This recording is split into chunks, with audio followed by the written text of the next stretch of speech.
오늘은 인간을 가치 있게 하는 것이라고 하는 제목으로 여러분과 함께 하나님의 말씀 나누기 원합니다. 4절, 이것이 천지가 창조될 때에 하늘과 땅의 내력이니 여호와 하나님이 땅과 하늘을 만드시던 날에. 창세기 2장에서는 천지 창조를 다시 재조명하여서 기록을 하고 있어요. 그런데 문제가 창세기 1장에서의 창조 순서와 창세기 2장에서의 창조의 내력이 조금 다르게 이제 기록이 되어 있는 겁니다. 그래서 무신론자들이나 자유주의적 성경학자들은 창세기 1장과 2장 사이에 모순이 있다라고 이렇게 주장을 하고 있는 거예요. 그런데 사실은 창세기 1장과 2장 사이에는 모순이 존재하지 않습니다. 앞으로 설명해 나가면서 구체적으로 어떤 모순을 얘기하는 거고 어떻게 이제 우리가 그것을 이해해야 되는가를 설명을 해 드릴게요. 우리가 일단 알아야 되는 내용은 뭐냐면 창세기 1장은 천지 창조의 내용을 순서대로 쭉 개략을 해놓은 것이고 창세기 2장에서의 창조는 천지 창조를 사람의 중심에서 재기록을 했다라고 하는 것, 이런 것을 중심으로 우리가 봐야 된다라고 하는 것입니다. 여기서 이제 내력이라고 하는 표현을 썼잖아요. 천지가 창조될 때에 하늘과 땅의 내력이니 이렇게 표현을 써요. 이 내력이라고 하는 단어는 계보, 출생, 역사, 가족 이런 뜻을 갖는 겁니다. 이런 뜻은 누구한테 적용을 시키는 거죠? 바로 사람한테 적용을 시키는 거예요. 그러니까 역사라고 하는 관점에서 천지 창조를 바라보고 있는 겁니다. 역사는 사람을 중심으로 기록되는 거죠. 사람이 살아오는 모든 배경들을 내력들을 기록해 놓은 거, 이것이 이제 역사죠. 그러니까 천지 창조를 인간을 중심으로 재묘사를 하고 있는 이런 거라고 볼 수가 있는 거예요. 그래서 여기서 하나님의 이름도 다르게 등장하고 있습니다. 여호와 하나님 이렇게 얘기를 하고 있는데 여호와 하나님은 아도나이 엘로힘 이렇게 돼 있어요. 아도나이 엘로힘 이렇게 돼 있다는 얘기는 여호와 엘로힘 원래는 이렇게 돼 있었다는 거죠. 이 아도나이라고 하는 단어, 이 단어는 하나님의 이름이 여호와인데 여호와라고 하는 이름을 감히 함부로 부를 수가 없었던 겁니다. 왜냐하면 십계명의 제3계명이 삼가 하나님의 이름을 망령되이 일컫지 말라라고 하는 거잖아요. 하나님의 이름을 망령되이 일컫는 걸로 여호와 이름을 부른 것을 생각을 했단 말이죠. 그래서 하나님을 여호와라고 부르는 것을 극도로 꺼려해서 아도나이라고 불렀다는 거예요. 엘로힘이라고 창세기 1장에서 불렀던 이유는 뭘까요? 이 엘로힘이라고 하는 단어는 창세기 1장을 설명할 때도 설명드렸듯이 신을 가르치는 일반적인 용어라고 그랬어요. 그런데 거기에 더불어서 엘로힘이 복수로 돼 있다고 그랬잖아요. 이걸 이제 장엄 복수라고 한다고 그랬어요. 하나님을 엘로아라고 그냥 부를 수가 없는 겁니다. 그래서 엘로힘 이렇게 복수형 어미를 붙여주는 거예요. 그러면 하나님이 웅장하고 장엄한 것처럼 이렇게 표현이 되는 겁니다. 그래서 하나님의 권능과 위엄을 강조할 때에 사용되는 용어가 바로 엘로힘이라는 거예요. 이 엘로힘은 인간과 관계가 있어요, 없어요? 인간과 밀접한 관계가 없는 겁니다. 그냥 전능하신 하나님 이런 정도의 개념인 거예요. 거룩하시고 전능하신 하나님, 멀리 계신 하나님, 이런 하나님의 개념이죠. 인간과는 연대가 없는, 연합이 없는 이런 모습으로 비춰지는 거죠. 그런데 여호와라고 하는 이름은 스스로 계신 초월적인 하나님인데 이 하나님이 초월의 하나님이 내재해버린 하나님, 초월과 내재를 동시에 가진 하나님으로 인간에게 다가오는 거예요. 스스로 계시는 인간 너머에 초월하신 하나님이 인간에게 찾아오셔서 사람과 언약 관계를 세우시는 분, 이런 분으로 묘사할 때 여호와라고 하는 이름을 써서 묘사를 하는 겁니다. 하나님께서 이 이름을 주셨고 내 이름은 여호와다. 너희와 관계를 맺고 너희와 함께 사랑을 주고받는 관계로서 내가 존재하는 그런 하나님이다. 이런 식으로 표현할 때 이제 여호와라고 하는 표현을 쓰는 겁니다. 그래서 여기서 아도나이 엘로힘 이렇게 표현이 되는 거예요. 창세기 1장과 2장에 하나님의 이름이 왜 다르게 기록되어 있는지 알겠죠. 창세기 1장에서는 전반적으로 천지를 창조하신 하나님으로 묘사가 되는 겁니다. 창세기 2장에서는 사람과 관계를 맺는 하나님, 그래서 사람을 특별한 애정을 가지고 지으시고 사람을 가치 있는 그 어떠한 세상의 존재들보다 존귀한 존재로 지으시고 사람에게 특별한 명령을 주시고 또한 사람과 계약을 조성하시는 하나님, 이런 하나님으로 묘사가 돼 있다는 거예요. 5절, 여호와 하나님이 땅에 비를 내리지 아니하셨고 땅을 갈 사람도 없었으므로 들에는 초목이 아직 없었고 밭에는 채소가 나지 아니하였으며 안개만 땅에서 올라와 온 지면을 적셨더라. 이렇게 돼 있죠. 이것이 이제 무신론자들이 얘기하는 모순이라는 거예요. 창세기 1장에서는 식물을 셋째 날에 만들고 다섯째 날에 새와 물고기, 여섯째 날에 짐승들을 만들고 그 다음에 여섯째 날 제일 마지막 부분에 인간을 만들고 일곱째 날 쉬었다. 이런 식으로 이제 묘사가 돼 있단 말이죠. 근데 창세기 2장에서는 들에는 초목이 아직 없었고 밭에는 채소가 나지 아니하였다. 이런 식으로 이제 표현이 되는 겁니다. 그러니까 사람을 먼저 만들고 그 다음에 사람 만든 다음에 사람이 있으니까 이제 초목이 만든 것처럼 기록되지 않았나 이런 식으로 이해를 하는 거죠. 근데 이제 이것은 잘못된 이해라고 하는 겁니다. 초목과 채소가 인간이 이것을 재배를 하려고 해도 이것이 있어야 재배를 할 거 아니에요. 그렇죠? 그래서 인간이 먼저 태어나고 채소가 나중에 태어난 것이 아니라 하나님께서 무에서 유를 창조를 먼저 하신 거죠. 초목과 채소가 있게 하시고 사람이 이것을 경작해서 기르게 한 겁니다.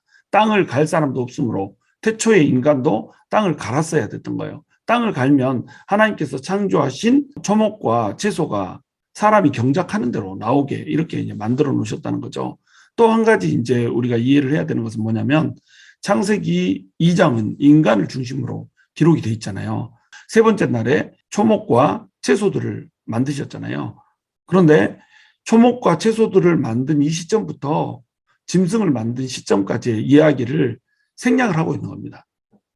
그 중간의 이야기들이 의미가 없는 거예요. 왜냐하면 인간을 중심으로 기록하고 있기 때문에.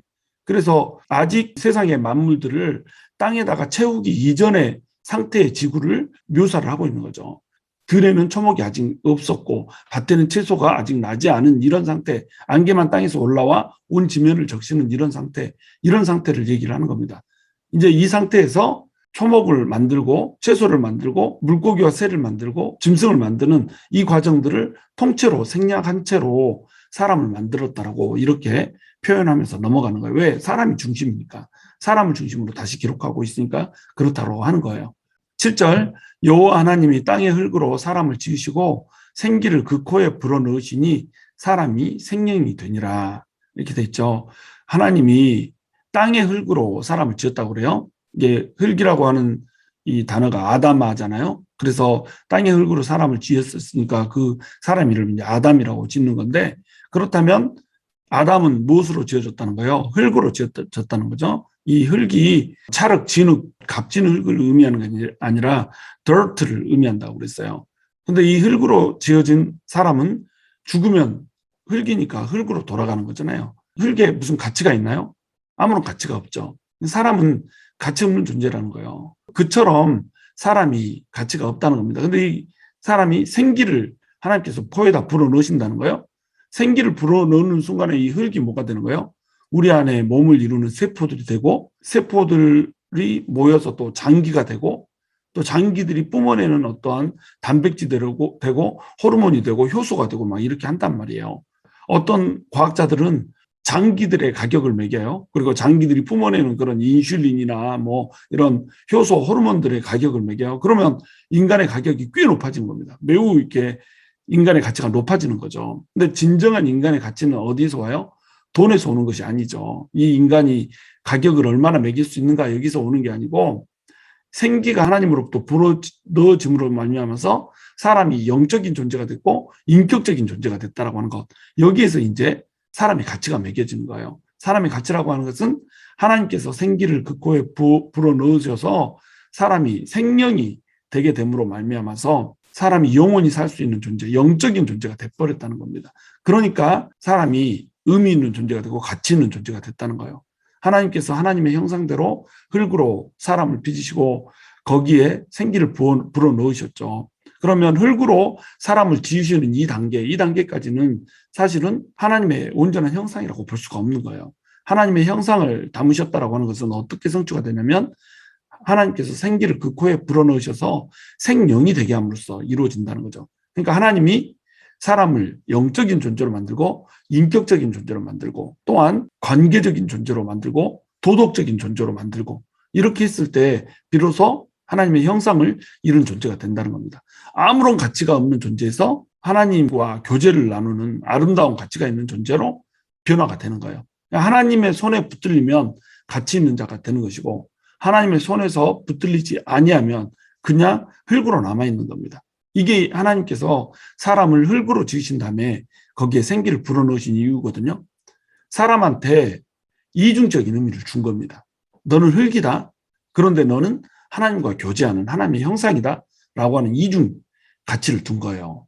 네가 하나님 안에 있으면 가치가 있는 존재고 하나님 안에 없으면 너는 흙에서 탄생한 짐승들이나 초목이나 야채 같은 그런 존재하고 전혀 다를 바가 없는 존재야 라고 하는 것을 얘기를 해주는 겁니다. 흙으로 돌아가고 나면 네 가치가 뭐냐는 거예요. 한 줌 흙이 되고 나면 우리는 가치는 아무것도 아닌 존재라는 거죠. 먼지와 같은 존재라는 거죠. 그러니까 하나님 안에 있을 때만 우리는 진정으로 가치가 있는 존재예요. 인간이 존엄하다. 왜 인간은 존엄한가요? 왜 인간이 짐승보다 나은가요? 왜 인간이 원숭이나 고릴라나 오랑우탄 비슷한 사람들이 믿고 있는데 그렇다면 인간이 고릴라나 오랑우탄보다 더 우월한 이유는 뭔가요? 더 존중받아야 되는 이유는 뭔가요? 사람 하나를 죽인 것과 원숭이 한 마리를 죽인 것이 같이 취급받을 수 있는 건가요? 같이 취급받지 못하죠. 그렇다면 우리는 그 인간의 존엄성에 대한 근거를 뭘로 두냔 말이에요. 왜 인간이 존엄한가요?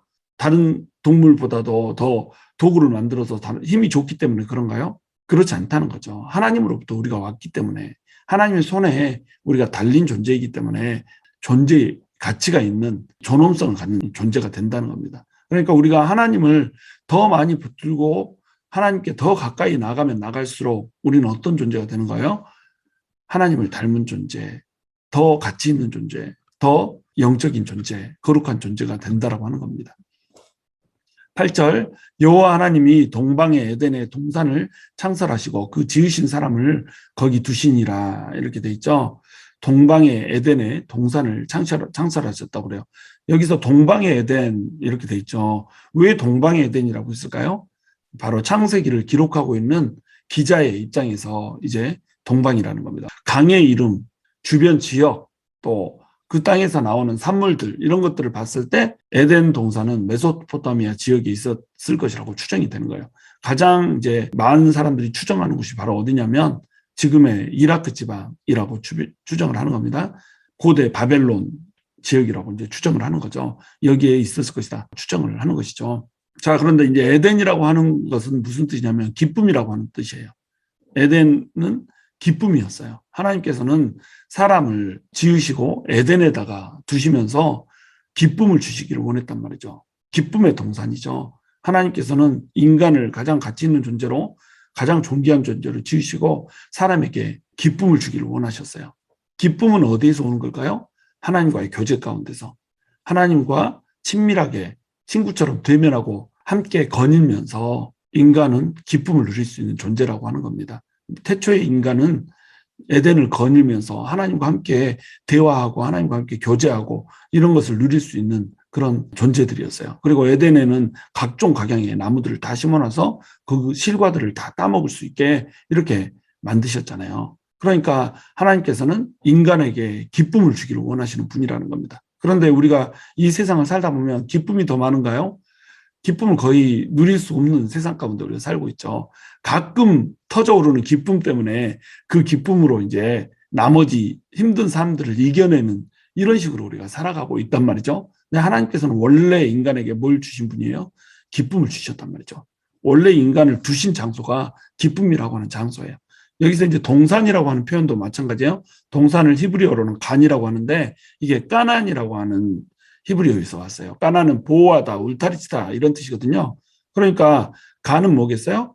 울타리치고 보호하는 장소라는 겁니다. 하나님께서 울타리를 쳐놓고 보호를 해놓는 장소라는 거죠. 이 울타리를 사람은 지켜야 되는 거예요. 그런데 이 울타리로 누군가가 침범을 하죠. 누가 침범을 해요? 바로 뱀으로 가장한 마귀가 침범을 하는 겁니다. 이 인간은 아담과 하와는 바로 하나님께서 울타리를 쳐놓은 이 동산 밖으로 나아가서도 안 되고 이 동산으로부터 누군가가 침범해 오면 그 침범하는 자의 말을 들어서도 안 되고 침범하는 것 자체를 막았어야 된다고 하는 거죠. 근데 그것을 이제 허락을 했던 거죠. 하여튼간 인간은 하나님께서 쳐놓은 안전한 울타리 안에서 하나님의 보호 안에서 살 때에 그때에만 기쁨을 누릴 수가 있는 그런 존재라는 거죠. 72년에서는 이 동산을 뭐라고 번역을 해놨냐면 파라데이소스 이렇게 번역을 했어요. 파라데이소스 하니까 딱 감이 오죠. 파라다이스가 이 단어에서 왔겠죠. 그래서 에덴 동산 그러면 에덴이라고 하는 이름의 낙원이라는 거예요. 그러니까 기쁨의 낙원이죠. 그래서 이것을 라틴어 역인 벌게이트 역에서는 뭐라고 번역을 했냐면 파라디서스 볼루타티스 이렇게 이제 번역을 해놓은 거예요. 파라디소스 볼루타티스 이러면 기쁨의 낙원이 되는 거예요. 에덴 동산은 어떤 장소였다는 거예요? 기쁨의 낙원이었다는 거죠. 하나님께서는 기쁨만이 가득하게 존재하는 낙원에다가 사람을 지어놓고 거기에서 사람이 거닐게 하셨단 말이죠. 그리고 이 기쁨의 낙원은 어떤 곳이었어요? 울타리로 보호한 안전한 장소였다는 거죠. 이 울타리 안에 있으면 사람은 하나님께서 존귀하게 지으신 그대로 가치 있는 존재로 살아갈 수가 있는 겁니다. 그런데 이 울타리를 벗어나는 순간에 이 울타리로 침범하는 누군가를 허용하는 순간에 인간의 가치는 흙으로 무너져 버리고 만다는 거죠.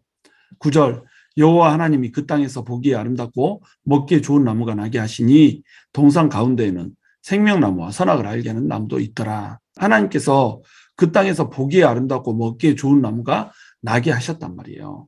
에덴 땅 기쁨의 낙원에다가 보기에도 아름답고 먹기에도 좋은 그 나무를 나게 하셨죠. 이거는 이때 창조하셨다는 게 이게 아니에요.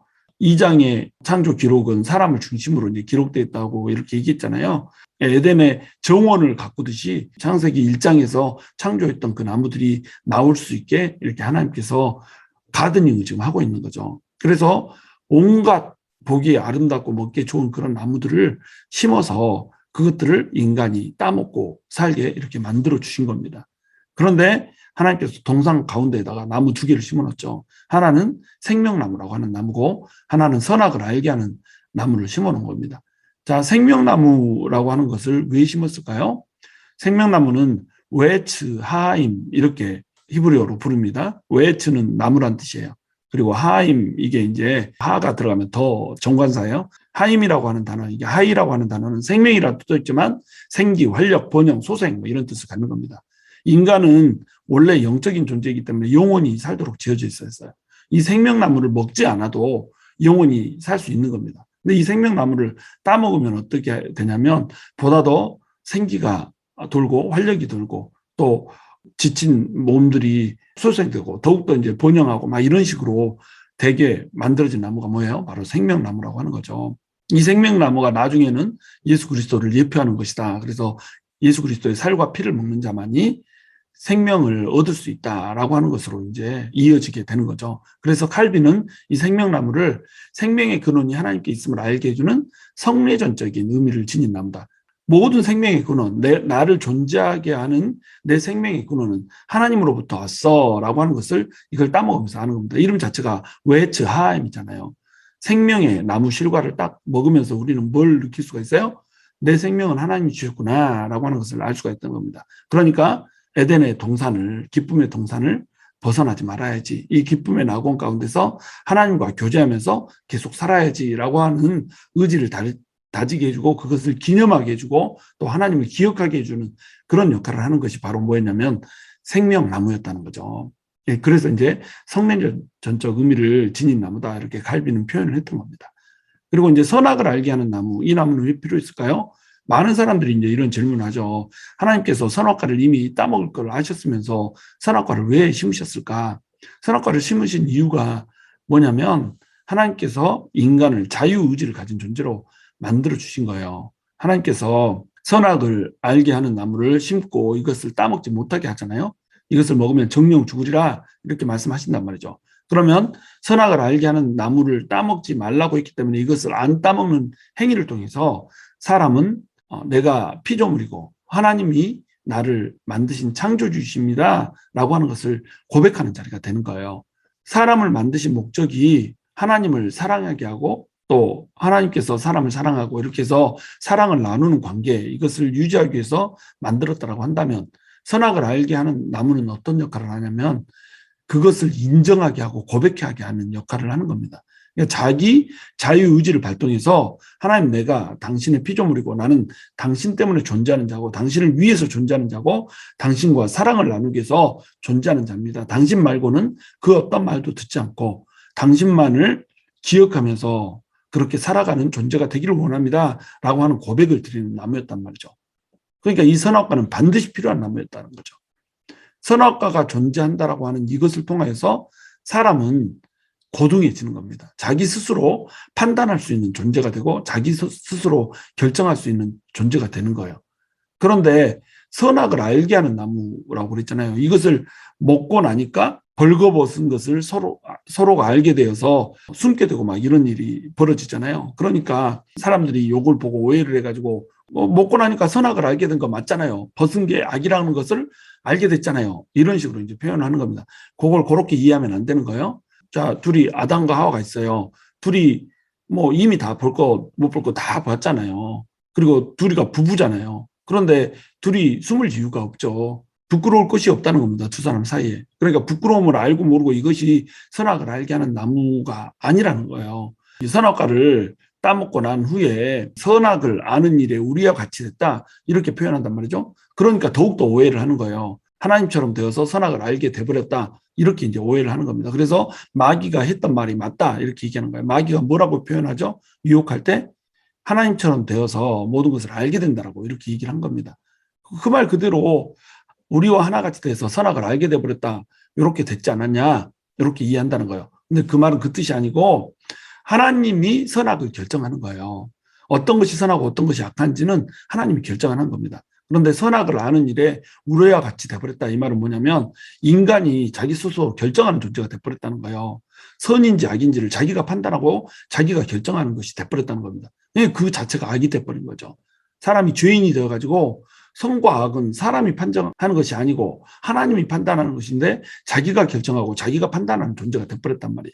그러니까 낙원에서 쫓겨나게 되는 겁니다. 하나님과의 관계가 깨져버렸거든요. 하나님이 모든 것을 결정하는 존재, 하나님이 주인인 존재로 이렇게 살아야 되는데 선악을 아는 일에 하나님처럼 자기가 하나님이 돼서 사는 존재가 돼버렸다는 거예요.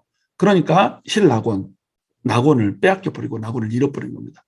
기쁨의 동산으로부터 쫓겨나는 거죠. 쫓겨나면서 이제 나중에 생명나무를 먹고 영생할까 두려워서 이 생명나무 안으로 못 들어가게 이렇게 만드시잖아요. 생명나무로 못 들어가는 이유, 하나님과 단절된 죄인된 상태로서 하나님 없이 영원히 사는 것, 이것이 사람에게 고통이고 사람에게 잔혹한 행위이기 때문에 하나님께서는 이것으로 못 들어가게 이렇게 만드셨다는 겁니다.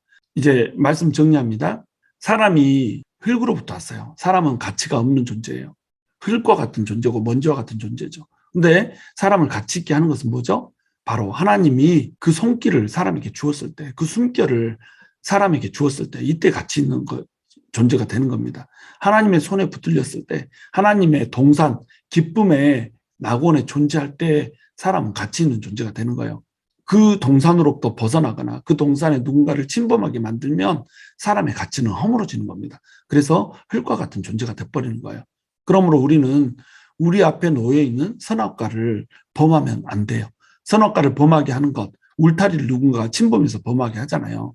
우리는 결코 우리 앞에 놓여 있는 유혹들 앞에서 넘어지면 안 되는 겁니다. 하나님의 손에 붙들려서 하나님 뜻대로 이렇게 살아가야 되는 거예요. 하나님의 동산을 넘어서도 안 되고 하나님의 동산으로 침범하는 악한 마귀가 내 마음을 해집게 만들어서도 안 된다고 하는 겁니다. 우리가 하나님 안에 있을 때 우리의 존재는 가치 있어지는 거예요. 자, 그러면 우리는 인간이 하나님의 형상대로 만들어졌고 하나님의 숨결을 가진 존재이기 때문에 어떤 존재인가요? 가치 있는 존재라는 거죠. 인간은 존엄한 존재라는 거예요. 그러니까 우리가 한 사람 한 사람을 대할 때 어떻게 대해야 될까요? 이 사람은 하나님의 존엄함을 갖춘 하나님의 숨결을 가진 이런 존재이구나 라고 하는 것을 대고 존엄하게 대해야 된다는 겁니다. 자기 자신을 대할 때도 어떻게 대해야 되는 거예요? 나는 존귀한 존재야. 보배롭고 존귀한 존재, 그 존재로 하나님께서는 나를 만드셨어 라고 하는 관점으로 나를 대해야 된다는 거예요. 사람들이 나를 뭐라고 얘기하건 간에, 사람들이 나를 어떻게 대하건 간에 나는 어떤 존재예요? 존귀한 존재라는 겁니다. 근데 나의 이 존엄성, 나의 존귀함은 어쩔 때 더 높아지는 거예요? 하나님 안에 붙들려 있을 때, 하나님의 손길을 잡고 있을 때, 하나님의 숨결을 느끼고 있을 때 더욱더 존귀해지는 존재가 된다고 하는 겁니다. 하나님을 벗어나면 우리는 짐승 같은 자가 되는 거예요. 우리는 흙으로 돌아갈 아무런 의미 없는 존재가 되는 겁니다. 그러므로 여러분 우리가 한 사람을 대할 때 정말로 하나님을 대하듯이 이렇게 대해야 되는 거예요. 나를 대할 때도 하나님의 존귀한 피조물로 대하면서 나에 대한 정죄하지 않고 정말 하나님께 붙들린 자로 내가 서야지라고 결단하는 자로 서야 되는 겁니다. 절대 하나님의 말씀 밖을 벗어나지 말고 어제도 계속 유혹했고 오늘도 유혹하고 있으면 내일 또 유혹할 그 사단의 음성에 우리가 귀를 기울이는 것이 아니라 그 유혹에 넘어가는 것이 아니라 하나님의 품 안에서 하나님의 손 안에서 하나님의 말씀 안에서 우리가 진정으로 하나님의 가치를 지켜내고 하나님의 부여하신 그 존귀함을 우리가 지켜내는 그런 존재로 살아나갈 수 있었으면 좋겠어요. 저와 여러분이 하나님께서 부여하신 그 존귀함을 진정으로 하나님의 울타리 안에서 보호하고 지키며 더 깊게 만드는 그런 사람들이 될 수 있기를 주님의 이름으로 축원합니다.